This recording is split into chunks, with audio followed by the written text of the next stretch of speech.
Good morning. It's really wonderful, as always, to see you. And it's a beautiful day, isn't it? I feel like we're starting to head into slightly cooler weather, and it's a relief. Are you all enjoying the Olympics? It's been pretty fantastic. My kids are old enough now to appreciate, the Olympics, and so they're always excited to go down in the basement and see what's on. And we watched a lot of Michael Phelps and a lot of Simone Biles, and it's just amazing what the human body, but not just their body, what their will is capable of. Actually, one of my favorite parts that I watched was just last night. It was the men's 10,000 meter race, and this man from Great Britain, his name is Farah. He started off he was the last person at the beginning of the race. He was behind another 20 runners or so. And then he started to work his way up through the ranks of the runners. And about halfway through the race, his foot hit, as they were running, they were taking these huge, long strides. His foot hit a guy from the U.S., and he tripped, and he fell, and people were jumping over him, and he scraped his shoulder.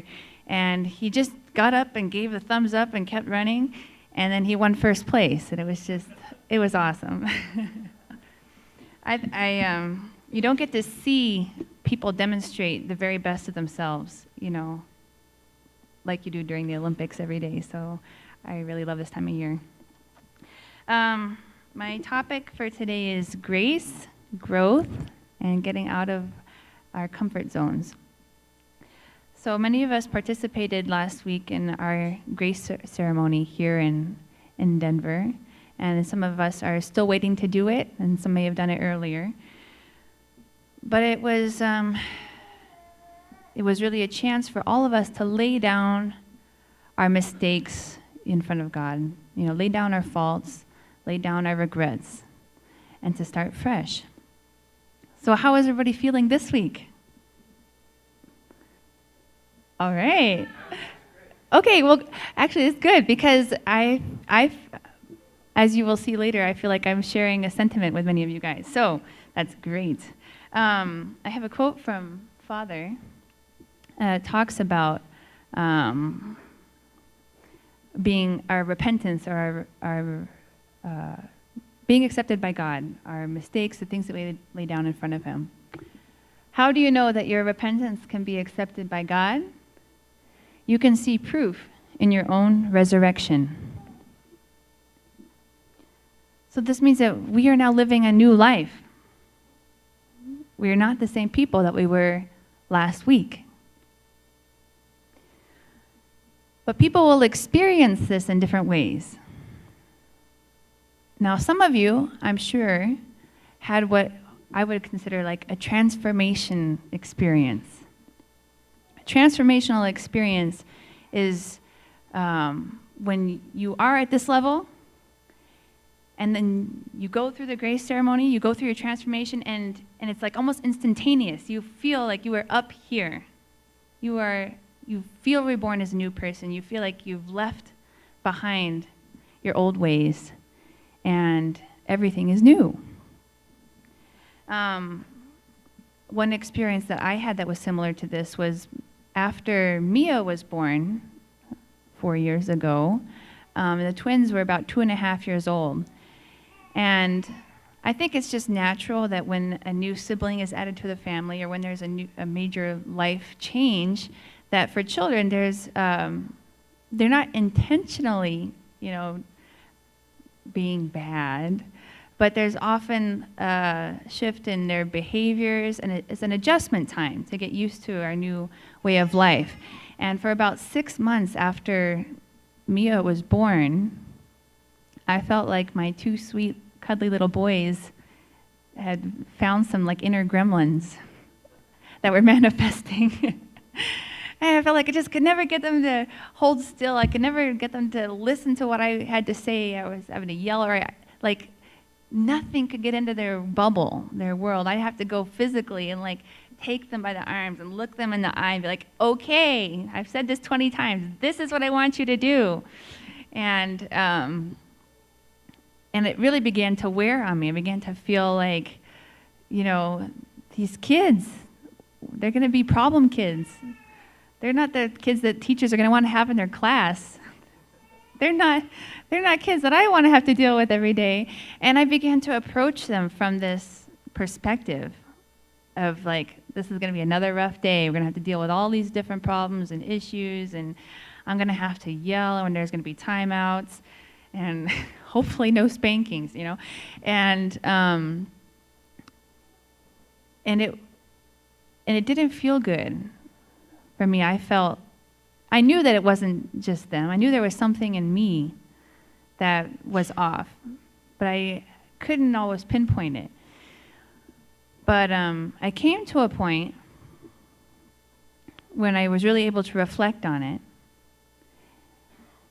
and I just accepted, I am the parent. I am in the subject position. My responsibility is to give love. And naturally, my children will return that love and beauty. If they are misbehaving, there's something in me that is enabling that. And if I step back and I looked at my 3-year-old boys, from that perspective, I could see nothing but beautiful, chubby, happy 3-year-olds doing the things that 3-year-olds do. And it was like all that frustration and all the anticipated anger and frustration, all that just like lifted. And then I could approach my kids from a perspective of love and acceptance for who they are, and knowing that they are going to be wonderful children. They're going to be beautiful children. They're going to do great things in their life. And when I approached them from that perspective, they started to act differently. So for me, that was like a transformation experience. I didn't have to spend months, working on fixing their behaviors to become better kids. I didn't have to spend months working on my attitude. It was like a realization, a total shift for me. It was like I was here, and then I was here. And I've never looked back. I never approach my kids with an expectation that they are going to be bad. So maybe some of you had that kind of an experience through a grace ceremony, or have had that experience. I hope that many of you have had that kind of experience in your relationship with God or in your relationship with your family. But the way that I'm going through this past week, since the grace ceremony, has been a little different. And maybe some of you can relate with my experience. This past week, I know that I am growing. And how do I know that I'm growing? Because I'm struggling.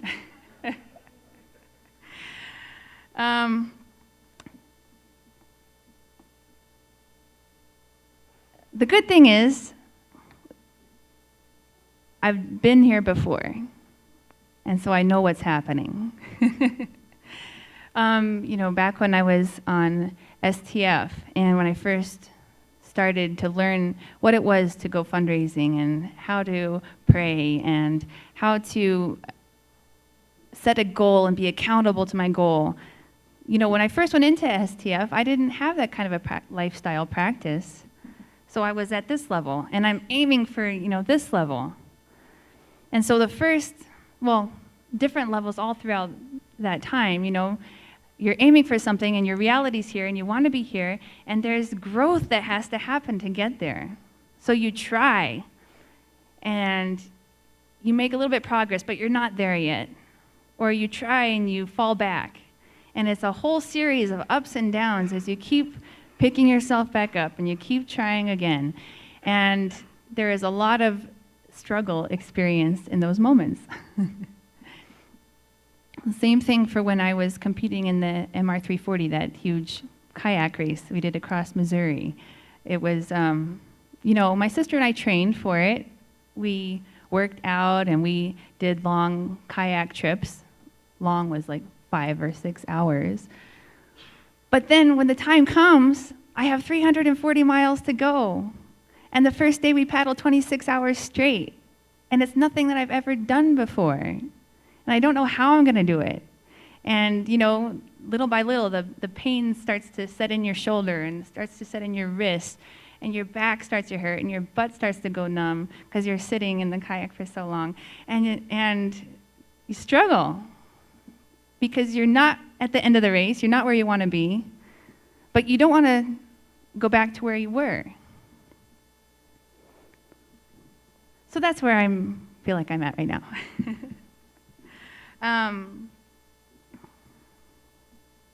So yeah, it's a familiar feeling for me that the times when I've tried to accomplish something really big were the times when I have struggled the most. And I've often doubted myself the most. However, at the end, looking back, those were the times when I felt the most triumph, and the most victory, and that I am not the same person that I was before.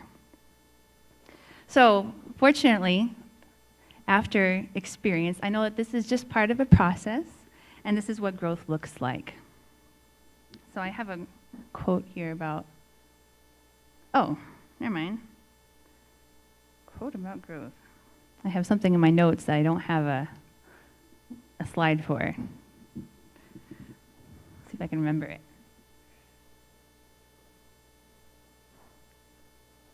Oh, I know. This is the quote it was. I'm not sure who said this, but there's this quote. And it says, "There is no growth in the comfort zone. And there is no comfort in the growth zone." No comfort in the growth zone, guys. So, leading up to this grace ceremony that we did, Mike and I participated in a 40-day condition. And my prayer during this 40-day condition was basically that I want to be the person that when this time comes, when the grace ceremony comes, that I can receive it and I can run with it. I don't want to wait for the grace ceremony to try to change something and then be a new person. I want to start changing now so that when it comes, I can run with it.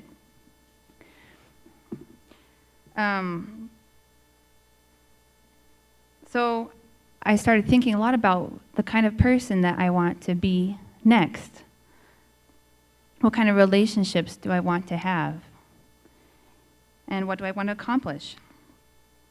So I've been reading this book called The Success Principles by Jack Canfield. I don't know if you've heard of it, but it's a very good book. And one of the things that the first thing you need, and one of the first things you need to find success in your life is to know what you want in life. You can't get to what you want if you don't know where you're going. So you have to know what it is, and then you have to envision it. You have to make it clear in your mind. What would it look like? What would it feel like? And one of the things he suggests is to make a vision board. So a couple weeks ago, I got down to it, and I made my vision board. And I'm going to share it with you guys. There we go. I took this big, huge piece of cardboard, and I printed off pictures that kind of capture the kind of relationships that I want to have, the kind of life that I want to have, the kind of things I want to have. And it includes renewing a close relationship to God with trust and no fear. Fantastic, phenomenal marriage. Not that it isn't fantastic, phenomenal, but you can always get better. I want my kids to be kids that are strong, not only in their bodies, but in their minds and their spirits, and where they experience, love daily in our family. My sister and I want to do the race again in 2 years and get first place this time. Have a thriving church, do well, become financially successful, and help others. I would like to, Mike and I have been talking about a dream home, so taking the first steps towards that. I'm going to send my parents to Italy. That's for the next 5 years. That's where I want to be in 5 years. So I have to say it was difficult for me to actually get down to the business of making this. It's one thing to read about it and think, oh yeah, that's a great idea, and I'd like to do that. But it's another thing to actually get on the computer and find the pictures and pay the money to print them off and cut everything out and stick it on the board. And it's not that it was difficult because they're difficult things to do. For one thing, I have to leave behind this kind of a mindset that I don't need anything, I'm not that special. I'm okay where I am, and I don't need anything special in my life. I'm good. But in the Bible, and this is a really great quote, in Jeremiah 29:11 says, "For I know the plans I have for you, declares the Lord, plans for welfare and not for evil, to give you a future and a hope." So God has plans for us. And those plans don't include staying exactly where we are and doing the exact same things that we're doing. They include more and greater things for welfare, for our own good, and for God's own good. It was also difficult to actually put my wishes down in pictures and in words, because now I can't just, say, oh, that's just a silly dream. I'm actually having to say, this is something that I want. And what I think I'm dealing with now is that since I've established these things and put them down on paper, declared them to the world, that I now need to be accountable to fulfilling them. So what am I doing now to renew a close relationship to God? What am I doing now to make a phenomenal and fantastic marriage with Mike? I think that means that, if he says something that I don't really like, then I have to respond a different way than I normally respond. I have to leave behind my old habits and create something new. So this is where I'm at today, trying to live my dreams to be a better mother, a better wife, a better daughter, a better child of God. I want to be stronger and be more fit. I want to be financially successful, and I want to live consciously as a child of God. But whenever you want to get somewhere, then there's obviously a gap between where you are and where you want to be. It's not that where you are is bad, but it's not where you want to be yet. So I have this, you may have seen similar memes like this on Facebook before, but this is your comfort zone, and this is where the magic happens. And where the magic happens isn't inside your comfort zone. Basically, this is also saying that the results that you have in your life are a reaction or a reflection of where you are and the things that you're doing. You get what you have because of the way that you are right now. And if you want, I've heard this quote before too, if you want something that you've never had, you have to do something that you've never done. But this is the way I feel. Left my comfort zone. The magic's not happening. Unless by magic you mean, awkward discomfort. Maybe some of you relate to this guy right now.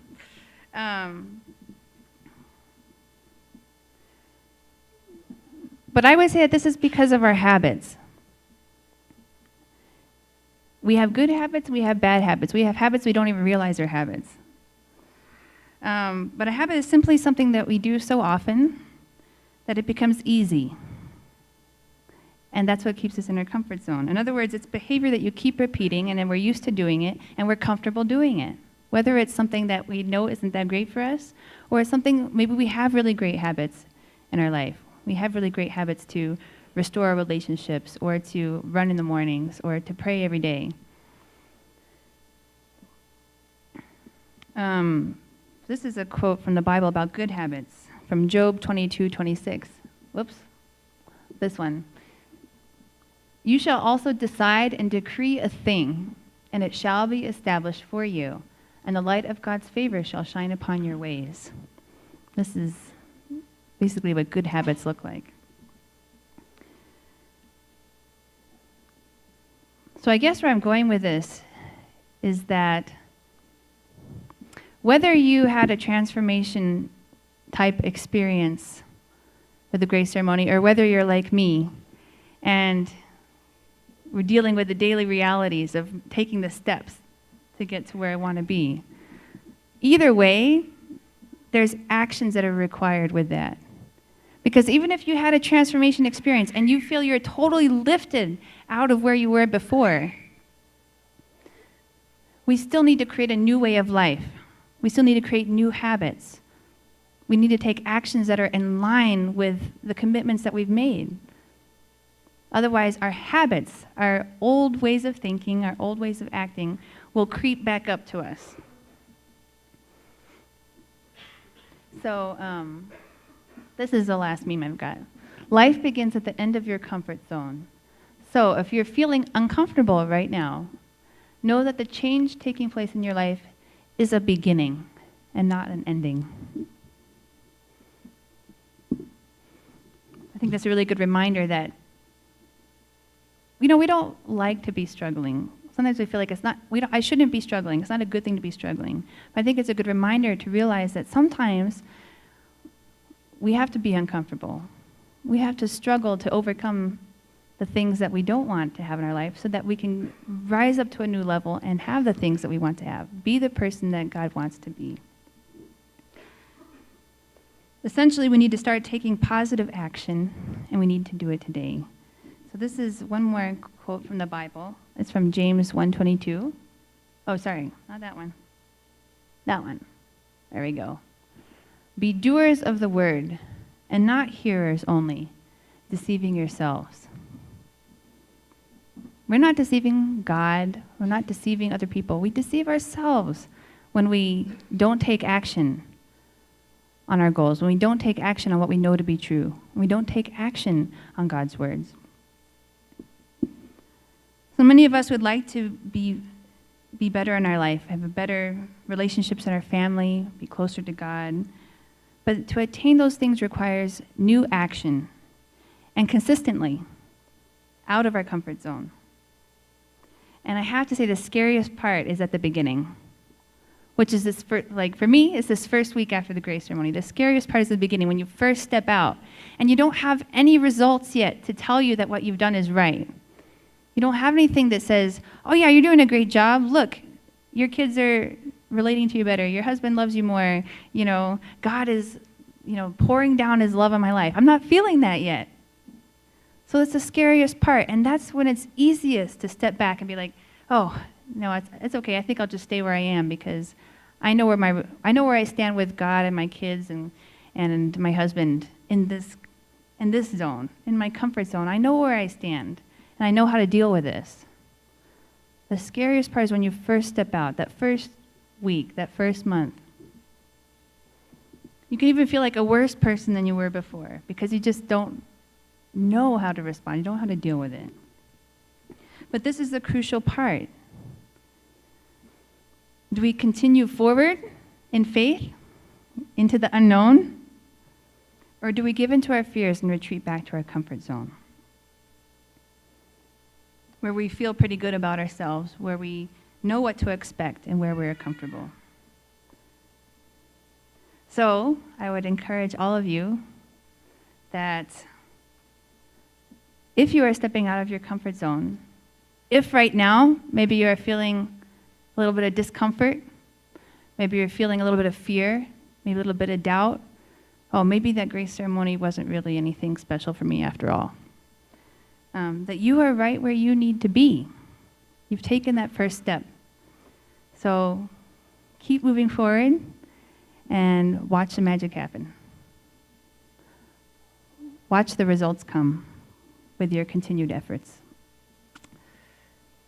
All right, that's what I have for today. Thank you so much, everybody, for coming, and I'll leave it with that.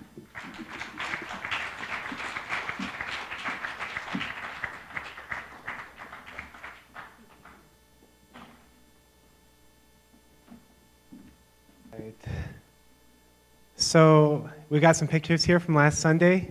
We had a great event, had people come from almost 6 hours away to attend. and it was just a really great spirit and great experience. I'm still trying to decide when the best time is to do our next one for people who weren't able to attend, but probably be sometime in September or October. Yep. Yeah, I just had a really great time. I'm just really happy to see faces I don't normally see, and everyone seemed to be really happy. It was delicious food. Can't beat that. Yep. People came from Wyoming. Yeah, it's just really great. So Jazz and Megan have a new and improved outreach program. That will be this Wednesday at 6:30. There will be a Mexican dinner. So please come and talk with Jazz if you would like some more information. That will be here. Yes. This year, our founder, Reverend Moon, we're celebrating his 4th anniversary of his passing. That will be this Thursday. So there's not going to be a huge celebration like there was last year, but there will be a live broadcast that will start at 7, and we will be providing refreshments, be like kind of a light dinner, and there will also be, so the refreshments will start at 6, and then if you want, I'll also be giving a financial presentation. So I'll be sharing about, at 6:30, I'll share about most recent financial report, what we're doing with our finances, and that we just got a new report, so I'll also be sending that out by email, and there'll be printouts next Sunday. But if you also want to just come and ask questions and hear from my own lips, then I'll be doing that at 6:30. So 6 o'clock refreshments, 6:30 financial report, 7 o'clock will be the live stream. And if you're coming, just give me a heads up. I can get some kind of an idea how many people will be there. So if you, in the back of the church, you will find these report that Reverend Galame put together, and you can see the work that he's been doing in his home country of Cameroon. And they've been doing lots of workshops, and they have lots of guests and his own family members, and they've been sponsoring, him and his family have been sponsoring these workshops, and they've been really successful. So they're doing another one from August 22nd to 28th in Yaoundé, Cameroon. I don't know if I pronounced that correctly, but if you would like to help support that financially, any and all donations are welcome and appreciated. You can see Reverend Galame in the back for that. We're still making plans for this on September 18th.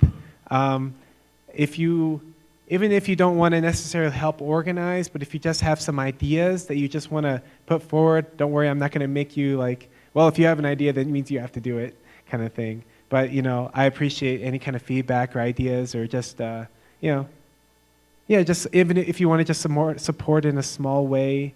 I really want this to be like a combined effort to organize.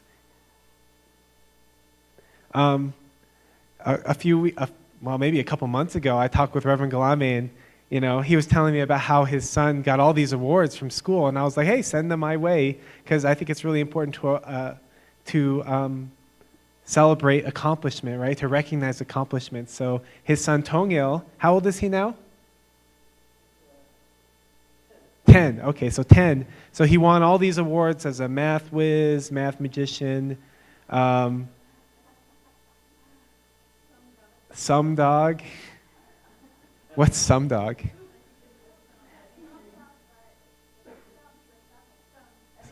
Oh, addition. Oh, yeah, I get it. Okay. Yeah, so he got all these awards, right, from his school. Let's give him a round of applause. So it's great. And here he is. This is an old picture, Reverend Galame. You don't have anything more recent? So if you see him, you can let him know. Yeah, anyway. Anyway, we need help with these things. You've seen this list before. Another new thing that I'm trying to develop is, right now we have these envelopes in the pews for, donations or tithing. I'd like to make really nice envelopes, like with a graphic design and a place where you can fill out, if it's a tithe, it's a donation, or if it's something else. So if you think that's a good idea, if you have some ideas, please, yes, please let me know, and we can make that work together on that. And I just want to recognize Melissa. Hey, Melissa. She, she came to the witnessing meeting that we did, outreach meeting that we did about a month ago, I think. And, we were talking about how we wanted to make a really nice welcome bag or a welcome thing handout for people who come and visit. They don't know much about us. They don't know much about our terminology. And we can give them a really nice gift bag or a packet that tells them a little bit about who we are, maybe give them a piece of candy, a DVD, a video, or something like that, just to let people know that we really appreciate them coming and we want them to come back. So Melissa later on emailed me and she said, I want to help make that, so I really appreciate that. Let's give her a hand. Yeah. And she can always use help, so if you're inspired to help with that, I'm sure she'd appreciate it. Next week, the ushers are the Smith family, the cooks are the Mahardy family, and Steve and Jerry Tamayo are cleaning. And, there was one more thing I wanted to say. Oh, yes, just as another quick announcement, many of you maybe have or have not noticed that our front doors and our side chapel door, they're really getting bad. They're splitting. They're swollen. The paints. They're really kind of falling apart. So we are getting someone to come and fix them. You're going to refinish them, make them look hopefully as good as new, and just let you know. And we had some guy come and power wash the church too. If you saw our pictures on Facebook, he needed some community hours, and he has a power washing business. So. He put up a post on Craigslist, I'm going to power wash churches for free, and then so we got him out here. It was great. All right, well, thank you very much, everybody.